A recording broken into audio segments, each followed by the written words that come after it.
color choice. To apply to the fender. And then once you select your color, you just click confirm. It's such a hard choice. To your left and click Yes, so click confirm. confirm. And then now you can just load it Now with the let's paint. apply the paint. Yes. Same as applying the primer, aim and pull the trigger to apply the paint to a piece in front of you. If you need help, click on the help button to start. The trainer can be used to help guide you on the best practice on If you applying click on, if you paint. look on the pane, you see a heat map pan. Log lights use a Phillips head screwdriver to remove 4 retaining screws.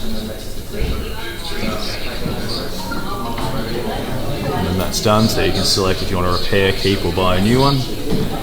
And then, because we're on the front, obviously select something from the front again. To remove the grill, first remove the 8 screws.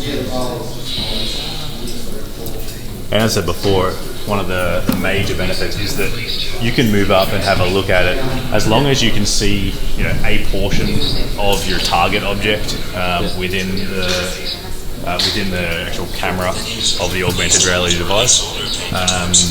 You can go up and have a close-up view of exactly which screws you need to take out or which clips need to be released.